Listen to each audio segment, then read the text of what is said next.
My name is Gleena. I'm 26 years old now, but this story starts when I was 14. I remember the exact moment my childhood ended. I was sitting at our kitchen table, the fake wood veneer sticky under my fingers, staring at my parents like they'd just spoken a foreign language. My mom stood by the sink, arms crossed, avoiding eye contact. My dad sat across from me, his face carved from stone. "Starting next month," he said, his voice flat and businesslike, "you'll be responsible for your own expenses." I laughed. I actually laughed. Because what else do you do when you're 14 years old and your father just told you that you need to pay rent?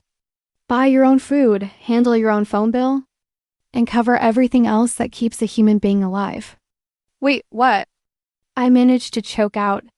"You heard me," he said, standing up and pushing his chair back with a screech that made my teeth hurt. "You're old enough to work. Figure it out." My mom finally looked at me then, and for a split second, I thought I saw something like guilt flash across her face. But then she blinked, and it was gone. "It'll teach you responsibility," she said softly, as if that explained everything. As if those 3 words justified throwing your child into the deep end without teaching them to swim. I sat there long after they left the room, my mind spinning in circles. I was in 9th grade. I had algebra homework due tomorrow. I'd been planning to try out for the soccer team. And now, what? I was supposed to become an adult overnight? That night, I lay in bed and did the math. Rent, my parents wanted $200 a month for my room. Food, at least another $150 if I ate cheap. Phone bill, $40. School supplies, clothes, everything else, easily another $100. That was almost $500 a month. I grabbed the piggy bank from my closet and dumped it out on my bed. 73 cents. I had 73 cents to my name. The panic started then, a tight fist closing around my chest that wouldn't let go for months. The next few weeks were a blur of desperate calculations and growing fear. I watched my classmates complain about their parents forgetting to pack them dessert in their lunch, and I wanted to scream. I was rationing granola bars and skipping breakfast because I couldn't afford food. I wore shoes with holes in the bottom and stuffed cardboard inside to cover them, praying nobody would notice.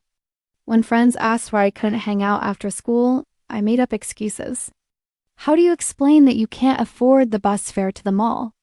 That you need to find a job or you'll be homeless at 14? I tried reasoning with my parents one more time.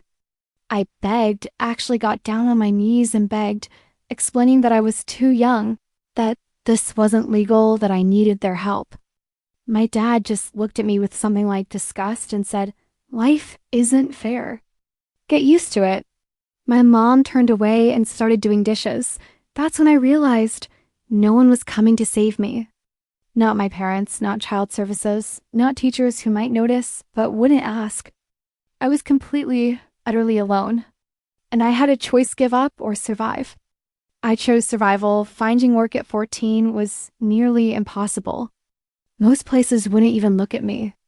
"Come back in 2 years," they'd say, barely glancing up. I lied about my age at 3 different restaurants before. Someone finally agreed to let me wash dishes under the table for $6 an hour. It wasn't legal. It definitely wasn't safe. But it was money, and money meant survival. My first day. I worked from 4 in the afternoon until midnight in a kitchen so hot I thought I'd pass out. The steam from the industrial dishwasher left my skin red and raw. My hands pruned and ached. I lifted trash bags that weighed almost as much as I did. And when the manager handed me $48 in cash at the end of the night, I sat in the alley behind the restaurant and cried. Not from sadness, from relief. $48. It wasn't enough, but it was something. I built a routine that would break most adults. I'd wake up at 5:30 in the morning, exhausted before the day even started. Shower quickly to save on the water bill my parents now tracked. Walk 2 miles to school to save bus fare. Sit through 7 hours of classes fighting to keep my eyes open. Then walk another 1.5 miles to the restaurant. Work 8-hour shifts on weeknights, 12 hours on weekends. Get home around midnight or 1 in the morning. Do homework until I physically couldn't keep my eyes open. Sleep for 4 hours. Repeat. I started falling asleep in class. My math teacher, Mr. Patterson, pulled me aside one day. "Is everything okay at home?" he asked, genuine concern in his eyes. I wanted to tell him everything. I wanted to break down and let anyone, help carry this impossible weight. But I knew how the system worked. Tell a teacher they call CPS. I get thrown into foster care, which might be worse. So I lied. "Just staying up too late playing video games," I said with a forced smile. "I'll do better." He didn't look convinced, but he let it go. They always let it go. My grades dropped from A's and B's to C's and D's. I quit the soccer team before I even made it to tryouts. Friends stopped inviting me places because I always said no.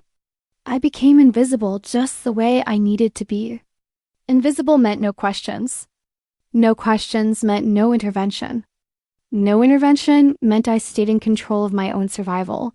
But God, the things I sacrificed. I missed homecoming because I couldn't afford a ticket or time off work. I watched my friends plan sleepovers and birthday parties and weekend trips while I calculated whether I could afford a new pair of socks. Normal teenage problems, drama with crushes, stress over pimples, anxiety about fitting, and felt like they belonged to a different species. I was worried about whether I'd make rent, whether I could stretch $5 across 3 days of food, whether the thrift store would have jeans in my size for under $10. There were moments of unexpected kindness that kept me going. Maria, the cook at the restaurant, started accidentally making extra food and letting me take it home. "Can't let it go to waste," she'd say with a wink, handing me a container of rice and beans. She knew. She didn't ask questions, but she knew. And that small act of grace saved me more times than I can count. The old lady whose lawn I mowed every week, Mrs. Chen, paid me $20 every time, even though I only asked for 10. "You're thorough," she'd say. But her eyes said she understood something else was going on. These tiny lifelines from strangers showed me more love than my own parents did. And that realization hurt worse than the hunger, worse than the exhaustion, worse than anything else. I kept going for months, running on fumes and stubborn determination. I convinced myself I could handle anything. I was invincible. I was surviving. And then I broke. It was a Tuesday in February. I'd been working double shifts all weekend to cover an unexpected school fee. I was running on maybe 6 hours of sleep across 3 days. I walked into school, and they announced surprise locker checks and found students without proper gym clothes would lose participation points. I didn't have gym clothes. I'd had to choose between buying them or eating that week, and I chose food. It was such a small thing. So stupid and insignificant. But it was the last straw.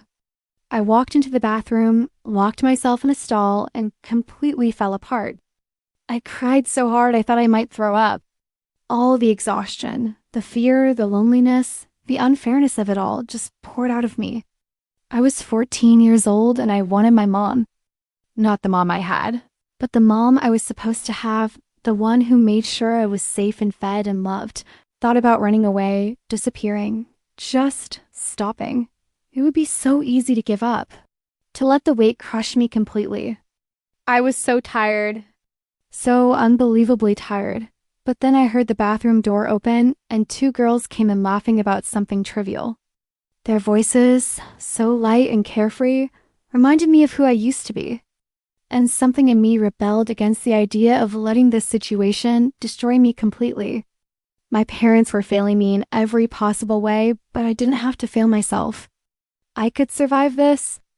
I didn't know how yet, but I could. I washed my face, went to class, and kept moving forward.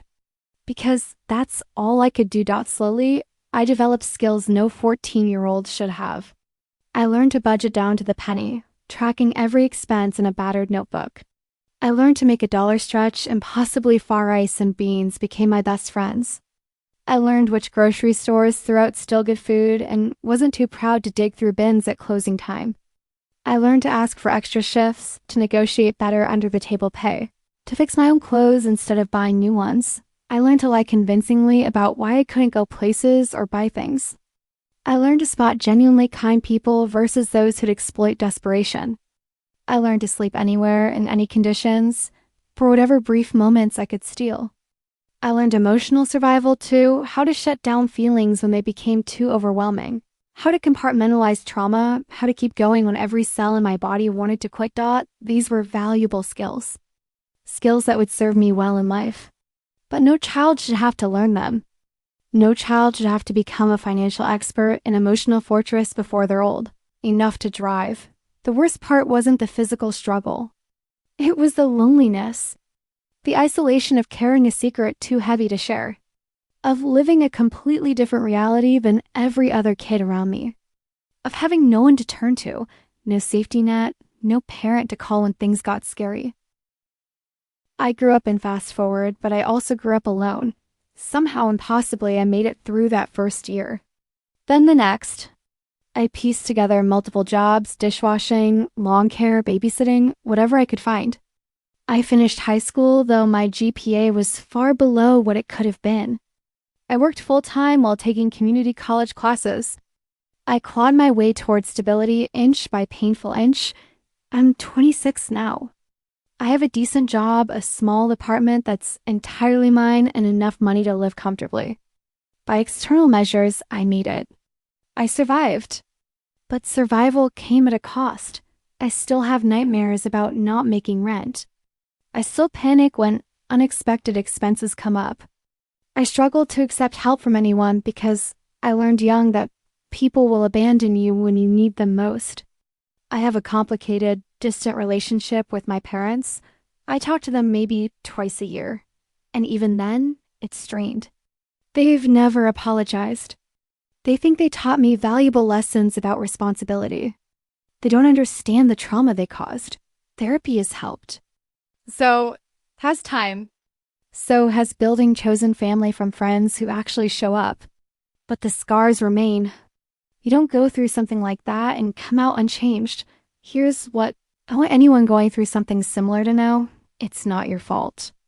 It's not normal. It's not okay. What's happening to you is a failure of the adults who should be protecting you, not a failure in yourself. You deserve better. You deserve safety, stability, childhood, and unconditional support. The fact that you're surviving despite being denied those things doesn't mean you deserve the denial. It means you're incredibly strong. That strength is real and it's yours. But you shouldn't have to use it this way. If there's any trusted adult, a teacher, coach, friend's parent, counselor, please consider reaching out. Not every adult will fail you the way mine did. Some will help. Some will intervene. You don't have to carry this alone, even though it feels like you do. If you're truly alone like I was, then focus on one day at a time. One meal, one shift, one assignment, one breath. Don't think about the whole mountain. Just take the next step. Find the small kindnesses, the Marias and Mrs. Chans of the world, and accept their grace. Let those moments remind you that not all of humanity is broken. Build your survival skills, but don't let them harden you completely. Keep some softness, some hope, even when it feels pointless, and know that surviving this doesn't make it right. You can be proud of your strength while also being angry at the injustice. Both things can be true. I'm not defined by what my parents did to me. I'm defined by who I chose to become despite it. I chose survival over surrender. I chose hope over bitterness, though it took years to get there. I chose to break the cycle. If I ever have kids, they'll never know this kind of fear. They'll know safety. They'll know childhood. They'll know they're loved unconditionally. That 14-year-old version of me, sitting at that sticky kitchen table with the world crashing down, I wish I could go back and tell them it gets better. Not easier, not fair, but better. I tell them they're stronger than they know, that they'll survive this, that one day they'll have peace. I survived. Against all odds, despite everything, I survived. And if you're in that dark place right now, you can too. It shouldn't be this way, but you can make it through. One day, one step, one breath at a time. Your story doesn't end here. This is just the hardest chapter. Keep going. The next ones are yours to write.